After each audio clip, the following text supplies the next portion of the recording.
చేయడానికి తమకు శక్తి కావాలండి, ఇవ్వడానికి కూడా శక్తి కావాలండి అన్నారు. అంటే మన శక్తి తెచ్చుకుంటూ వస్తుంది, ఈశ్వరుడికి సహజంగా ఉంటుంది. ఇది తెలుసుకోవాలి. ఇక్కడ వస్తువు మీద లైట్ పడాలి, కానీ లైట్ సూర్యుడికి సహజం, లేదా శక్తి శివుడికి సహజం. కానీ శివశక్తులు ఒకటిగా చేసుకుని నమస్కారం చేయి. అందుకు ప్రారంభం ద్వివచనం పెట్టాడు మహాత్ముడు. అనేకానికి ఏకానికి మధ్య ద్వి ఉంది. ఆ ద్విని పట్టుకుంటే నువ్వు అనేకం నుంచి ఏకంలోకి కూడా. కానీ అనేకం నుంచి ఏకంలోకి వెళ్ళడానికి శక్తులైన శివుని ఆరాధన చేసి ఏకమైన శివతత్వంలో ఐక్యము. అందుకు శివశక్తి ఉపాసన అనేది మనకు వచ్చింది. అది ద్వివచనంలో చూపించారు. ఇందులో ఒక మంత్రాన్ని పెట్టాడు, పంచాక్షరి మహామంత్రాన్ని దేవుడు నిక్షిప్తం చేశారు. ఈ ఒక్క శ్లోకం పారాయణ చేసుకున్న చాలండి. శివానంద 100 శ్లోకాల్లో ఖచ్చితంగా 100 చెప్పనని మీకు మాటిస్తున్నా, అలాగే మధ్యలో ఆపేయనని మాటిస్తున్నా. పరిపూర్ణం చేసుకుంటాం. ఎక్కడ ఏది ఎలాగా ముఖ్యమైన ఎంపిక చేసుకుని ఆ శ్లోకంలో మనం వ్యాఖ్యానం చేసుకుంటాం. ఇవి అందుబాటులో పెట్టుకుని మిగిలిన శ్లోకాలు మీరు ఏ ట్రాన్స్లేషన్ చేయగానే అవి చేసుకోవచ్చు. ఇలా ఆలోచించండి అని చెప్తే ఆ మార్గాలు అన్నీ ఆలోచించవచ్చు. అలా మీకు ప్రధానమైన శ్లోకం, నిత్యపారాయణ యోగ్యమైన శ్లోకములు ఇక్కడ చెప్పడం జరుగుతుంది. అలాగే ఏ శ్లోకాలు చెప్పినా నిత్యపారాయణ చెయ్యాలి అన్నప్పుడు ప్రత్యేకంగా మెన్షన్ చేస్తాం. వాటిని మీరు నిత్యం చదువుకోవచ్చు నిత్య జీవితంలో ఎప్పుడైనా. ప్రథమంగా చెప్పిన శ్లోకం ప్రధాన శ్లోకం. పైగా శివశక్తుల హార్మనీ అనే మాట ఎంత గొప్ప మాట. దీన్ని మనం తెలుగులో సంస్కృతంలో చెప్తే మీరు లలితలో చెప్తున్నారు సామరస్య పరం. హార్మనీ అనేది ఎంత బాగుంటుందో తెలుసా. హార్మనీ అంటే ఇద్దరు ఒకే స్థితిలో ఉన్నప్పుడు కలిగితే దానిపై ఆనందం అంట. ఆనందం చాలా కష్టం. అది ఎటువంటి హార్మనీ ఉండదు. హార్మనీ అనేది చాలా గొప్ప మాట అండి. అనేక స్వరాలు ఒక చక్కని పద్ధతిలో పేర్చబడితే వచ్చే మాధుర్యం పేరు హార్మనీ. అన్ని స్వరాల్ని అంత సామరస్యపరిచేది హార్మనీ. అలాగే సృష్టిలో హార్మనీ కోసం మన తాపత్రయం, అంతే కదండి. హార్మనీ ఉంటే ఆనందం ఉంటుంది. సృష్టిలో హార్మనీ సాధించడం మహా కష్టం. హార్మనీ ఎవరి దగ్గర ఉందో వాళ్ళని ఉపాసన చేయడం మొదలు పెడితే హార్మనీ వస్తుంది. ఆ సామరస్యం సహజంగా ఉన్న శివశక్తుల వద్ద అన్నారు. ఇక్కడ వాళ్ళిద్దరికి ఎటువంటి ఇలా ఉండకుండా ఇద్దరు ఇప్పుడు ఒకేలా ఉంటారు. ఆవిడ సృష్టి చేయడానికి సిద్ధపడితే ఇవి సహకరిస్తారట. అంతేగాని నా లై కదా నాశనం చేసేస్తా అంటుంటే ఇంకా ఆవిడ సృష్టి చేయడం మొదలుపెట్టి కానీ నాశనం చేస్తుంది. ఎలా ఇక్కడ ఆవిడ సృష్టి చేసేప్పుడు సృష్టికి సహకరిస్తారు, స్థితి చేసేప్పుడు స్థితికి సహకరిస్తారు. ఆ తర్వాత లయం పని వచ్చినప్పుడు ఆయనకి వీడు సహకరిస్తుంది. ఆవిడ చేసే పనులు సృష్టి స్థితి మొదలైనవైతే ఈయన సహకారం ఉంటుంది. ఈయన సహకారం ఆవిడ చేయలేదు. ఈయన లయం చేసేటప్పుడు ఆవిడ సహకరించకపోతే ఆయన చేయడు. కానీ ఆయన పనికి ఈవిడ సాయి, ఈవిడ పనికి ఆయన సాయి. అందుకే పంచకృత్యాల గురించి మనం ఇప్పుడు చెప్పుకున్నాం. సృష్టి స్థితి లయ తిరోధానం అనుగ్రహం. అది సృష్టి స్థితి అమ్మవారి పనిట, తిరోధానం లయ ఈ రెండు అయ్యవారి పనిట, అనుగ్రహం ఇద్దరు పనిట కలిపి. ఇప్పుడు అర్థం కదా. కానీ సృష్టి చేసి స్థితి చేసేటప్పుడు అమ్మవారికి. అందుకే శంకరుల అర్ధనారీశ్వర స్తోత్రంలో ప్రపంచ సృష్ట్యున్ముఖలాస్యకాయే సమస్త సంహారక తాండవాయ అని చూపించారు ఇక్కడ. అది మొదటి 2 పనుల్లో ఆయన సహకారం, తర్వాత 2 పనుల్లో ఈవిడ సహకారం. ఇద్దరు కలిసి చేసే పని అనుగ్రహం, మోక్షం. ఇద్దరు కలిసి ఇస్తారు, ఇద్దరు కలిసి అర్థం కదా. వీళ్ళిద్దరు సామరస్యం ఉంటుంది కనుక వాళ్ళిద్దరిని కలిపి స్తోత్రం చేయడం అనేది ఉత్కృష్టము.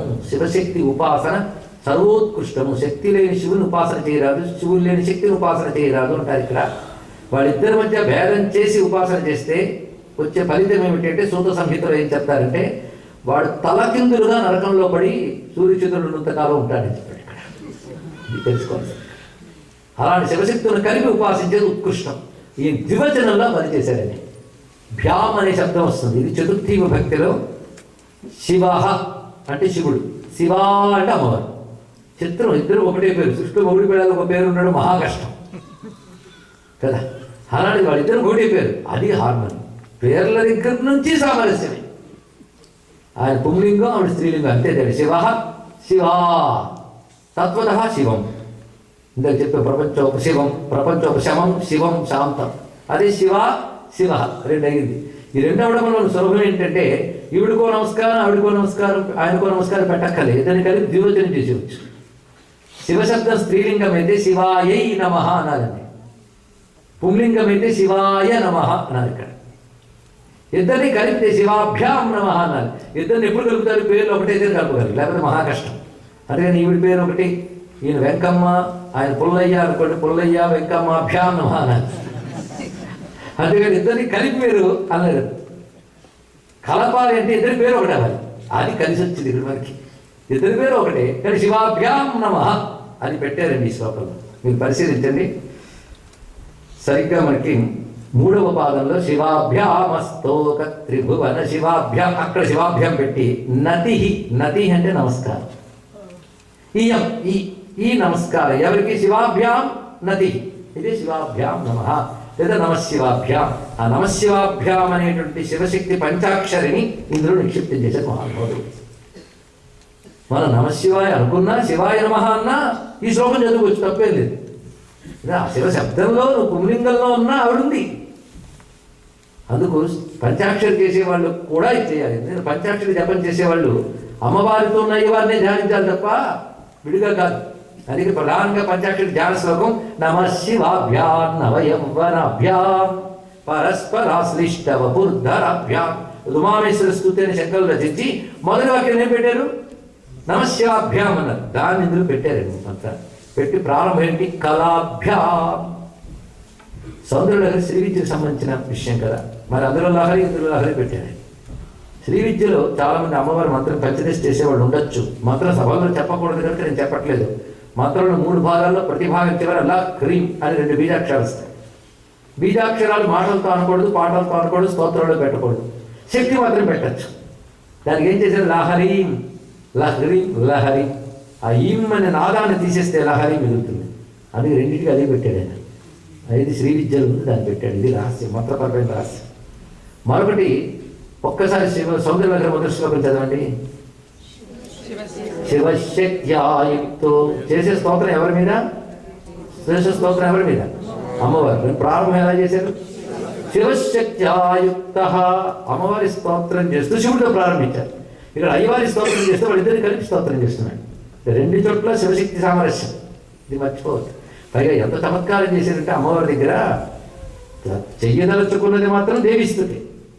కానీ అమ్మ నువ్వు గొప్పదానివి అని ప్రారంభించకుండా శివుడు అన్నాడు. ఎందుకలా అన్నాడంటే మహాపతివ్రతలకి వాళ్ళ ఆయన అంటే చాలా ఇష్టం ఉంటుందిట. అదే కానీ వాళ్ళనే డైరెక్ట్గా స్తుతించారు అనుకోండి, చూద్దాంలే నెమ్మదిగా తిరుగుతుంట. అమ్మవారి ముందు కూర్చున్నారు ఈయన, తన వైపు అమ్మవారి అటెన్షన్ పడాలి. ఏం చేయాలని ఆలోచించారు. ఆలోచించి శివ అన్నారు. వెంటనే తిరిగింది. తిరగగానే అమ్మ శివుడు శక్తి లేకపోతే దేనికి పనికిరాడు అని తర్వాత వాక్యం అన్నాడు. కానీ ముందు శివుడు అనగానే తిప్పాడే లేదు చూడండి. కానీ శివశక్త్యాయుక్త అక్కడ అలా చేశాడు. ఇప్పుడు ఇదే టెక్నిక్ చూడండి. 6 ఏళ్ళప్పుడు చెప్పిన కనకధార స్తోత్రంలో పరిశీలి. అక్కడ అమ్మవారు లక్ష్యం అయిపోయింది, అయ్యవారు హరి అయ్యారు. పేరులు మారి గారు 10 మార్లే. అక్కడ ఎలా ప్రారంభించారు ఒక్కసారి చెప్పండి. మీరు కనకధార స్తోత్రం. అంగం హరే పులగభూషణమాశ్రయంతి బృంగాంగనేవ. శంకరులు గొప్పతనం చెప్పడం చూడండి. 6 ఏళ్ళప్పుడు ఏ మేధస్సు చూపించాడో పెద్దయ్య కూడా అదే చూపించాడు. అంటే ఇది చిన్న మెంటాలిటీ అప్పటిదాకా ఉంది అర్థం కాదు. అంత పెద్ద మెంటాలిటీ చిన్నప్పుడు చూపించాడు. కొంతమంది కవిత్వం చూపిస్తే వాడు అన్న చిన్నప్పుడు రాసిందండి తలకొక్కుంటాడు. అన్నది తప్పుడు అడిగి తెలుస్తుంది అర్థం. శంకరుడు అలా కాదు, పుట్టిన దగ్గర నుంచి చివరి వరకు పరిపూర్ణమైన జ్ఞానం. లేకపోతే ఏమిటంటే కనకధార స్తోత్రం వినే ఓపిక మీకు, చెప్పే తీరిక నాకు ఉండాలి. కానీ కనకధార స్తోత్రం మొదలెడితే అది 10 రోజుల సబ్జెక్టు. అందులో శ్రీ విద్యా రహస్యాన్ని పెట్టాడు మా అమ్మ. అరే కనకధార స్తోత్రం చేస్తే బంగారు సుఖ్యాలు పడుతాయని అనుకున్నాను కానీ ఇంత ఉందా అన్నాడు ఆయన. చదివినంతసేపు పైకప్పు చూస్తున్నట్టు వాడు. ఎందుకంటే అలా ఆవిడ పడింది కదా. నువ్వు శంకరుడు అయితే నువ్వు చదివితే పడుతుంది. అసలు కనకధార చదివితే కనకధార కాదు, కనకధార స్తోత్రమే కనకధార. అది తెలుసుకోండి. అందులో ఉంది సువర్ణధారా స్తోత్రం. గొప్ప అక్షరాలు. సువర్ణం అంటే బంగారం కాదు, మంచి అక్షరాలు. కనకధార స్తోత్రమే కనకం. అది తెలియాలి. ఏం ప్రారంభించారు? అంగం హరే పులకభూషణమాశ్రయంతి. హరి యొక్క శరీరం పులకించిందమ్మా. ఎప్పుడు నువ్వు చూడడం వల్ల. అమ్మవారు చూడగానే నువ్వు పులకించుతాడు. ఇక్కడ అది చెప్పినప్పుడు నువ్వు చూడడం వల్ల అని ప్రారంభించకుండా అంగం హరే, హరి యొక్క అంగము అది మొదలుపెట్టాడు. అంటే మొదటి ఎవరిని చెప్పాడు? హరి చెప్పాడు. అంటే హరి అంటే కానీ సిరి చూడదు. అందుకోసం సిరి చూపు కోసం హరిని అన్నాడు ఇక్కడ. అంత గొప్పగా చెప్పాడు చూడండి. అక్కడ కూడా మీరు అబ్జర్వ్ చేశారా? విష్ణువుడు పులకించింది. పులకించినట్టు అలా ఉన్నవాడు ఇలా అయ్యాడు. అంటే వైబ్రేషన్, స్పందన.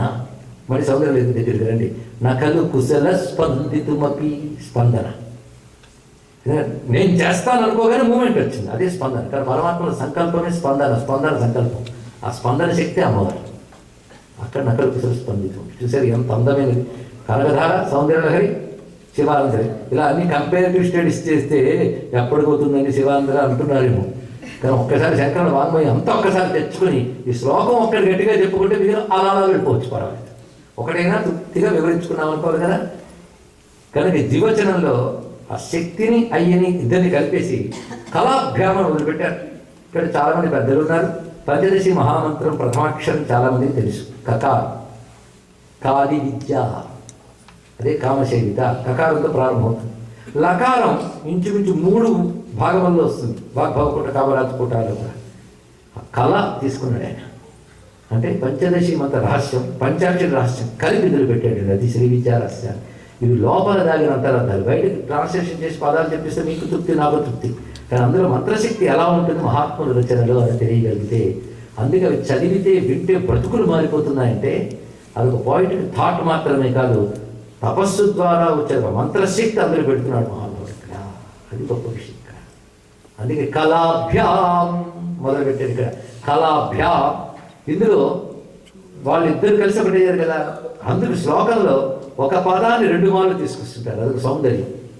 సాధారణ ఒక పదం మరొక మారు వచ్చినప్పుడు అర్థభేదం ఉండాలి. ఒకే అర్థంతో వాడితే పునరుక్తి అనే దోషం వస్తుంది. అర్థభేదంతో అదే పదం వాడితే మ్యూజికల్గా ఉంటుంది, అప్పుడు సౌందర్యం వస్తుంది, అప్పుడు పునరుక్తి అన్నదాన్ని. ఇప్పుడు మీరు ప్రతిదానికి పరిశీలించండి, మళ్ళీ ఆ పదం రిపీట్ అవుతుంది. కళాభ్యాం చూడాలంకృత శశి కళాభ్యాం. అక్కడ కొట్ట సెట్ 2 మార్లు కళాభ్యాం అన్నారు. అంటే కళల రూపులైన వారికి నమస్కారము. కళలు అనగానే ఇక్కడ అర్థం చేసుకోండి, చాలా ఉంది. కానీ క్లుప్తంగా చెప్పాలంటే ఇక్కడ అర్థం కళలు అంటే విద్యలు. విద్యలకి కళలు అని పేరు. లలిత కళలే కాదు, కళలన్నిటికీ చతుషష్ఠి కళలు అంటారు కదా మనం. 64 విద్యలు ఉన్నాయట. 64 విద్యలు, 64 వృత్తి విద్యలు, 2 రకాలు. మొత్తం 128 విద్యలు మన హిందూ ధర్మం చెప్తున్నారు. 64 వేదాంగాదులు, శాస్త్ర విద్యలు, అది వృత్తి విద్యలు 64, 128 విద్యలు. ఈ విద్యలన్నీ భగవత్ స్వరూపాలే, అవునా లేదంటే? ఈశాన సర్వ విద్యానాం ఈశ్వర సర్వభూత. కనుక సర్వ విద్యల రూపులు ఇద్దరు కూడా. అది సర్వ విద్యల రూపులైనటువంటి పార్వతీ పరమేశ్వరులకు నమస్కారము. కళాభ్యాం అంటే ఈ మాట అనగానే మన విద్యలు లభిస్తున్నాయని తెలిసింది కదా. 2వ అర్థం చూద్దాం. సృష్టిలో అన్ని కళలే. కళలు పెరుగుతూ తరుగుతూ ఉంటుంటాయి. మనకు కూడా కళలు ఉన్నాయి. ఒక్కో రోజు పూర్ణచంద్రుడిలా అలా ఉంటాం, తర్వాత కృష్ణపక్షంద్రుడిలా అలా ఉండడం జీవితంలో చూస్తుంటాం. మనలో సృష్టిలో కూడా పెరుగు తరుగు ఉన్న కళలు ఉన్నాయి. ఈ కళలు లెక్క కడితే ఎన్నొస్తాయి? లెక్క కడితే సూర్య కళలు, చంద్ర కళలు, అగ్ని కళలు 3 కళలు ఉంటాయి ప్రపంచమంతా నడిపే. ఈ శ్రీ విద్య అంతా దీని మీద వేసే ఉంటుంది. చాలా మందికి తెలిసి ఉంటుంది. ఇక్కడ మీకు తెలుసమ్మా. తపన శశి వైశ్వానరమయీం. సౌందర్య కథలు. తపన శశి వైశ్వానరమయం. తపన అంటే సూర్య భగవాన్, శశి అంటే వైశ్వానర అగ్ని. ఈ 3 కళలే ప్రపంచం నిండా ఉన్నాయి. కాదని ఇంకేదో ఉన్నాయంటే అది కూడా 3 ఉంటుంది. అగ్ని కళలు మొత్తం 10. వాడి పేర్లు కూడా ఉన్నాయండి. ఇప్పుడు ఆ డీటెయిల్స్, టెక్నికల్ డీటెయిల్స్ చెప్పలేదు, ఫీల్ కోసం చెప్తున్నాం.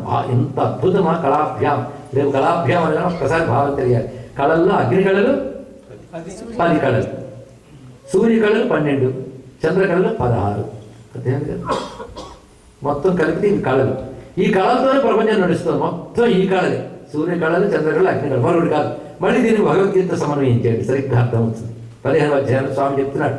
యదాదిత్యగతం తేజో జగద్భాసయతైకిలం యచ్చంద్రమసి యచ్చాగ్నం తత్తేజో విద్ధి మామకం. అర్జున, సూర్యుడి రూపంలో, చంద్ర రూపంలో, అగ్ని రూపంలో ఏ జ్యోతి లోకాన్ని నడిపిస్తుందో ఆ తేజస్సు నేనే అన్నాడు. నేనే అంటే ఇందాక చెప్పిన పరమేశ్వరుడు. ఆ పరమేశ్వరుడు తేజస్సు ప్రపంచంలో 3 రకాలుగా మనకి ఎక్స్పీరియన్స్, ఫీలింగ్లో మనకు కనబడుతుంది. మేనిఫెస్ట్ ఫార్మ్లో 3: అగ్ని, సూర్య, చంద్ర. 3 కళలు కదా.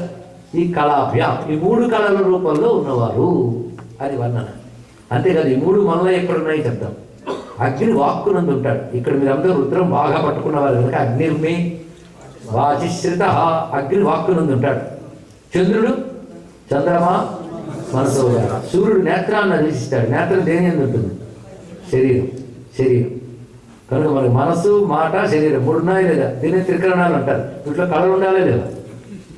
ఈ 3 వ్యాపించిపోయిన కళలు ఏవైతే ఉన్నాయో అగ్ని, సూర్య, చంద్ర కళలు. అర్థమైంది కదా? ఈ 3 ఈ కళలు ఉంటేనే మనం పనిచేస్తున్నామంటే ఈ 3 కళలు రావడానికి లోపల ఆత్మరూపమైన శక్తి ఉంది, ఆత్మరూపమైన శక్తి ఉంది. ఆత్మశివుడు, శక్తి అమ్మవారు. వాటి వల్లే శరీరంలో 3 కళలు పనిచేస్తున్నాయి. మన మాట, మనసు, శరీరం కూడా కళలతో ఉన్నాయంటే అర్థం వాటి వల్ల. కనుక ఈ కళలుగా ఉన్నవారు ఇప్పుడు ఒక్కొక్కటి తెలుస్తుంది కదా. కళాభ్యాం అంటే వికారంగా చూడాలి. ఇదే శ్రీచక్రంలో 9 ఆవరణలు. మొదటి 3 ఆవరణలు అగ్నిమండలం, తర్వాత 3 ఆవరణలు సూర్యమండలం, ఆ తర్వాత 3 ఆవరణలు చంద్రమండలం.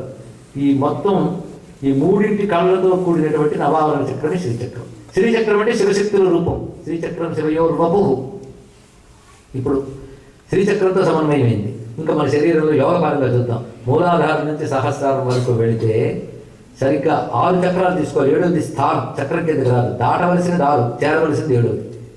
ఇందులో ఈ 6 మొదటి 2 దాటితే అంటే మూలాధారం నుంచి నాభి వరకు వచ్చి అగ్నిమండలం, అక్కడ నుంచి హృదయ స్థానంలోకి వస్తే చంద్రమండలం, అక్కడ నుంచి భూమధ్యంలోకి వచ్చి సహస్రానం అగ్నిస్థానం, హృదయస్థానం సూర్యమండలం, అనాహతం అంటారు కదా. అనాహతం సూర్యమండలం, మొదటిది అగ్నిమండలం, అనాహతం సూర్యమండలం. ఇక్కడికి వచ్చినప్పుడు ఇక్కడ నుంచి చంద్రమండలం, సహస్రారం దగ్గర. ఇక్కడ శ్రీచక్రం రూపమే శరీరం. అది 2 మొదటి బయట ఉంది అనుకుంటావు, ఆలోచిస్తావు, లోపల తెలుసుకుంటావు. లోపల తెలుసుకున్నాక తెలుసుకునే శక్తి కూడా అదే అనుకుంటావు. అది తప్ప మరి ఏది లేదు అనుకుంటావు. ఇది గ్రహించవలసింది ఇక్కడ. కానీ శరీరం కూడా అగ్ని, సూర్య, చంద్ర కళలతో ఉంది కదా. ఈ కళల్ని ఎవరిని మనకు శక్తి ఉంది కనుక వాడుకున్నాం, కానీ శక్తి తయారు చేసుకోలేదు కదా. కనుక ఇప్పుడు కళలు ఎక్కడున్నాయి? ఇందాక చెప్పిన కళలు అంతటా అవే ఉన్నాయి. మీలో, నాలో, ప్రపంచంలో అంతటా వ్యాపించున్నాయి. కానీ శివశక్తులు అంతటా ఎలా వ్యాపించున్నారు? అగ్ని, సూర్య, చంద్ర కళలుగా వ్యాపించి ఉన్నారు. అదేవిధంగా విద్యల రూపంతో వ్యాపించున్నారు. మన శరీరంలో కుండలిని రూపం తిరుగుతున్నది వాళ్ళే. ఇన్ని భావాలు కలిపి కళాభ్యాం ఒక్క మాటలో పెట్టిన జగద్గురువుల పాదపద్మాలకు నమస్కారం అంతా పెట్టాడు ఆయన. కళాభ్యాం కనుక కళల రూపంలో ఉన్నవారు, అగ్ని, సూర్య, చంద్ర కళల రూపంతో ఉన్నవారు, సకల విద్యల రూపంతో ఉన్నటువంటి వారు అయిన పార్వతీ పరమేశ్వరులకు నమస్కారము. ఈ నమస్కారం చేసుకొని వాళ్ళు ఎలా ప్రకాశిస్తున్నారంటే, ఈ కళల రూపంతో ఉన్నవాళ్ళు ఇప్పుడు రమ్యమైన ఆకారంతో కనబడుతున్నారు. ధ్యానయోగ్యమైన ఆకారం. ఆ ఆకారాలు ధ్యానయోగ్యాలు, మనలాంటి ఆకారాలు కాదు, ధ్యానయోగ్యమైన ఆకారాలు. అవి ఎలా ఉన్నాయంటే చూడాలంకృత శశికళాభ్యాం. చూడము అంటే శిరస్సు యొక్క పైభాగం. అక్కడ అలంకరించుకున్నారు. దేన్ని? శశికళలు, చంద్రకళల్ని అలంకరించుకున్న వారికి నమస్కారము. ఒకరికి కాదు, ఇద్దరికి కామన్, అందుకే నమస్కారం చేశారు. ఇద్దరికి చంద్రకళలు ఉన్నాయండి. మా అమ్మ లలితాంబకి చంద్రకళ ఉంది, అయ్యవారికి చంద్రకళ ఉంది, ఇద్దరికి చంద్రకళ ఉంది. దీన్ని రూపసామ్యం అంటారు. శివాభ్యాం అంటే నామసామ్యం, చంద్రకళలు చెప్పారంటే రూపసామ్యం. వాళ్ళిద్దరి సామ్యం 2 రకాలుగా ఉంటాయి. ఇద్దరు రూపాలు ఒకటే. అందుకే శశికళాభ్యాం నిజ తపఫలాభ్యాం భక్తేషు ప్రకటిత ఫలాభ్యాం. మళ్ళీ ఫలాభ్యాం 2 మార్లు వచ్చింది. నిజ తపఫలాభ్యాం, ఎంత గొప్ప మాట చెప్పాడు చూడండి. ఒకరి తపస్సుకి ఒకరు ఫలముగా లభించిన వారు. ఏమి అందమైనటువంటి భావన! దాంపత్య ధర్మం గొప్పతనం ఇక్కడ చెప్పాడు. ఇక్కడ నిజ తపఫలాభ్యాం. నన్ను చేసుకోవడానికి మీరు ఎంత అదృష్టం చేసి ఉండాలో అంత ఒక ఆవిడ. అలా ఉంటాయి. కానీ ఇక్కడ ఏం చెప్తుందంటే ఒకరి తపస్సు కొన్ని ఫలితంగా దొరికాయి. అక్కడే చెప్పేశారు. మనకు తెలిసి అమ్మవారు గొప్ప తపస్సు చేశారు కదండి. శివపురాణం వింటే అమ్మవారు ఎంత తపస్సు చేశారు. అగ్ని మధ్యంలో, జల మధ్యంలో, హిమ మధ్యంలో తపస్సు చేశారు. ఎన్ని పరీక్షలు ఈయన పెట్టాడు. అంతకుముందు సప్తర్షులను పంపించాడు. అయినా ఆవిడ కఠోరమైన తపస్సు చేసింది. ఆఖరికి ఆనాడు తపస్సు చేస్తున్న మహర్షులందరూ వచ్చి అమ్మవారి తపస్సు దగ్గర తపస్సు నేర్చుకోవాలని వచ్చారు. వచ్చి నీ తపస్సు దండం పెట్టడమే తప్ప నేర్చుకోలేదు తల్లి. ఒక్క మాట చెప్తున్నావు, నీలాంటి తపస్సు నా భూతో నా భవిష్యత్తు అన్నాడు. అది ఋషులు స్టేట్మెంట్ అండి, మళ్ళాంటిది కాదు. మనం ఏం చూసి ఆనందం కలిగితే వెంటనే నా భూతో నా భవిష్యత్తు అని. వీళ్ళు భవిష్యత్తు కంటే కానలేదు. భవిష్యత్తు ఏం చెప్తారు వాడు ఇక్కడ. ఋషుల స్టేట్మెంట్ ఎలా ఉంటుందంటే సత్యమే చెప్తారు. అమ్మవారు చేసిన తపస్సు ఇంతవరకు చేయలేదు. అది అమ్మవారు పొందిన శివుడిని అలా ఎవరు పొందలేకపోయారు. అది అంత తపస్సు చేసింది ఆవిడ. ఆ తపస్సు చేసినందుకు ఫలం వచ్చింది. అందరూ అన్నారు ఎంతో తపస్సు చేస్తే అమ్మవారు దొరికారు. నేను నవ్వుతూ కూర్చున్నట్టు అమ్మవారు. ఆవిడ అర్థమైంది ఈయన చేసిన తపస్సు తక్కువ. అసలు ఆవిడ దర్శపుత్రికగా శరీరం త్యజించాక మళ్ళీ ఆవిడ పుట్టి తపస్సు కూర్చునే వరకు ఈయన తపస్సు చేశాడు. అక్కడ కూర్చొని ఎప్పుడు తపస్సులో ఉన్నాడు మహానుభావుడు. అంత తపస్సు ఆయన నా కోసం చేశాడు కనుక నేను కొంతైనా చేయకపోతే బాగోదని విడి చేసింది. ఇప్పుడు ఎవరి తపస్సు ఎవరు ఫలితం అండి? నిజ తప ఫలాభ్యా. ఒకరి కోసం ఒకరు. మేడ్ ఫర్ ఈచ్ అదర్ అనే మాట వీళ్ళ దగ్గరే ఫిట్. అందుకే అమ్మ రుక్మిణీదేవి కూడా నమ్మితి నామనం మన సనాతనుడైన ఉమామహేశ్వర. అందుకే కుటుంబాలు ఉన్న వాళ్ళందరూ శివపార్వతులు నిత్యం పూజించుకోవడం మొదలు పెట్టుకుంటే వాళ్ళ మధ్య సామరస్యం ఏర్పడుతుంది. వాళ్ళ గణపతి కుమారస్వామి అని ప్రయోజకులైన సంతానం కలుగుతుంది, లేదా ఉన్న సంతానం ప్రయోజకులు అవుతుంది. ఏదైనప్పటికీ కూడా లేని సామరస్యం వస్తుంది. ఏదైనా చాలా మంచి కుటుంబం ఉన్న దేవుడు ఆయనే. మనం అనుకుంటాం శివుడు అంటే వైరాగం, ఇందాక ఎవరంటే సాడ్, కానీ ఆయనే హ్యాపీ. ఫ్యామిలీ ఉన్న దేవుడు ఆయన ఒక్కడ. ఇంకెవరైనా ఉంటే నాకు చెప్పండి. తలంచుకోవడానికి ముచ్చటేసే ఫ్యామిలీ కూడా పిడుగులు అంటే తెలుగు సర్వమంగళ ఆవిడ పేరు ఎంత బాగుంది. అలాంటి ఆవిడ ఉంటే ఆయన హాయిగా ధ్యానం చేసుకొని ఏం చేస్తాడు, అన్నీ ఆవిడే నిర్వహిస్తుంది. అది సరిపోయారు చక్కటి కుటుంబం, అంత చక్కగా చూపిస్తున్నాడు. నిజ తప ఫలాభ్యాం, ఎంత అందమైన మాట. ఇది పట్టుకుని అంటారు మా అబ్బాయి దీక్షితుల వారు, పరస్పర తపపుంజ ఫలాయిత స్వరూపిణవు ప్రపంచ మాతాపితరవు ప్రాంచవు జాయాపతిస్తుమః. పరస్పర తపపుంజ ఫలాయిత స్వరూపిణం, ఒకరి తపస్సు ఒకరు ఫలంగా దొరికినటువంటి వారు. ఫలాభ్యాం భక్తేషు ప్రకటిత ఫలాభ్యాం అని మొత్తానికి నిజ తప ఫలాభ్యాం అయినటువంటి వారు భక్తేషు ప్రకటిత ఫలాభ్యాం. ఒకరి తపస్సుకు ఒకరు ఫలంగా దొరికిన వారు భక్తుల యొక్క కోరికలని ఫలాలు ఇస్తున్నారు. ఇక్కడ భక్తేషు ప్రకటిత ఫలాభ్యా భవతు అగుగాక. ఏమిటవుగాక? నతి, నా నమస్కారం అగ్గాక. భవతు మే, అది అక్కడ తీసుకెళ్ళాలి. భవతు మే శివాభ్యా, ఇందాక చెప్పుకున్నాం కదా, శుభులకు. అస్తోకత్రి భువన శివాభ్యా, వాళ్ళ పని ఏమిటయ్యా అంటే ముల్లోకాలకి శుభము కలిగించడమే తమ పనిగా పెట్టుకున్నవారు. శివపార్వతులకి తెలిసింది ఒక్కటే శుభం ఇవ్వడం, సూర్యుడికి తెలిసింది ఒక్కటే వెలుగు ఇవ్వడం, చంద్రుడికి తెలిసింది ఒక్కటే వెన్నెల ఇవ్వడం, పచ్చదారికి తెలిసింది ఒకటే తీపి ఇవ్వడం. మా శివపార్వతులకు తెలిసింది ఒకటే శివం ఇవ్వడం, శుభం ఇవ్వడం. ప్రపంచానికి శుభం ఇవ్వడం వాళ్ళ పని. పంచభూతాలతో శుభాన్ని ఇస్తున్నారు, సూర్యచంద్ర రూపాలతో శుభాన్ని ఇస్తున్నారు. నువ్వు తెలుసుకోలేక ఏడుస్తున్నావు, వాడు ఇస్తున్న శుభమే. కానీ అస్తోకత్రి భువన శివాభ్యా శివాభ్యాం వాళ్ళు ఎలా దొరుకుతారయ్యా? హృది పునర్భవాభ్య. గట్టిగా చెప్పాడు, ఇక్కడికి వచ్చిన మళ్ళీ తన శంకరుడు చెప్పాడు. హృది పునర్భవాభ్య, హృదయంలో మళ్ళీ పుట్టినవారు అన్నాడు. మళ్ళీ పుట్టినవారు అంటే పుట్టినవారు అంటే అప్పుడే పుట్టినవారు, మళ్ళీ పుట్టినవారు అంటే ఇదివరకు ఉన్నారని అర్థం. అద్భుతమైన పదం పునర్భవాభ్యాం. పునః శబ్దం రెండు అర్థాలు, మళ్ళీ మాటి మాటికి రెండు అర్థాలు వాడాలి పునః శబ్దం. దీన్ని మనం పౌనఃపుణ్యం అంటారు, ఫ్రీక్వెన్సీ, పౌనఃపుణ్యం. హృది పునర్భవాభ్యాం, హృదయంలో మళ్ళీ పుట్టారు అంటే అర్థం హృదయంలో ఉన్నారు, నేను తెలియకుండా ఉన్నావు. నువ్వు ధ్యానం చేసి సాధన చేయడం మళ్ళీ తెలిసి వచ్చారు. తెలిసి రావడం మళ్ళీ పుట్టడం, తెలియకుండా ఉండడం ఎప్పుడు ఉండడం. అర్థమైంది కదా? హృది పునర్భవాభ్యాం ఎప్పుడయ్యారు? నువ్వు ధ్యానం వల్ల, అంతర్ముఖం వల్ల, భక్తి వల్ల ఏకాగ్రత పొందినప్పుడు నీలో ఉద్భవించారు వాడు పునర్భవం. ఎలాగూ మాటి మాటికి, మాటి మాటికంటే నువ్వు ధ్యానం చేస్తున్న ప్రతిసారి వస్తున్నారు, అవునా లేదండి? ఇక్కడ ఎప్పుడు ధ్యానం కూర్చున్నప్పుడు వస్తున్నారు, మాటి మాటి హృదయంలో కలుగుతున్నాను ఎలా తెలుస్తుంది అయ్యా? ఆనంద స్ఫురద అనుభవాభ్యాం. అక్కడ కొట్టాడు నేను మార్వాడు, మళ్ళీ తను చెప్పదలుచుకున్నాడు. ఆనంద రూపమైన అనుభవంగా స్ఫురించువారు. స్ఫురిస్తున్నారు ఎలా? ఆనందముగా. వాళ్ళు తలంచుకుంటుంటే ఆనందం కలుగుతుంది. ఆనందమే వాళ్ళ స్వరూపం. అలాగే స్ఫురణ. స్ఫురణ అనే దానికి ఒక వ్యాఖ్యాత చెప్పాడు, స్వరూప బోధ. ఇక్కడ వచ్చిన బదులు వేదాంతంతో పెట్టాడు స్వరూప బోధ. స్వరూపం అంటే నీ అసలు తత్వం ఏంటో తెలుసుకోవడమే స్వరూపము. నీ అసలు తత్వం ఏంటో చెప్పాను కదా, శరీరం, బుద్ధి, ఇదంతా నేతి నేతి నేతి అని తీసేశాక ఏది మిగులుందో అది నీ అసలు స్వరూపం. అది నీ అనుభూతికి రావడమే స్ఫురత్. దాన్నే స్ఫురత్. శివుడి సత్తా, శక్తి స్ఫురత్త. స్ఫురత్త అంటే చైతన్యం, సత్తా అంటే ఎగ్జిస్టెన్స్. ఈ రెండు తెలియాలి. స్ఫురత్త కాన్షియస్నెస్. నేనున్నానండి అన్నాడు ఒక ఆయన. నేనున్నానంటే అనక నేనంటేనే ఉన్నానని అర్థం. సరే, నేను అనే మాటలో ఉన్నానని స్ఫురణ ఉందా లేదా అండి? ఉన్నాను అనే మాట అనండి, అందులో మీకు ఉండడం అనేటటువంటి ఎగ్జిస్టెన్స్ అన్నది ఉన్నానని స్ఫురణ.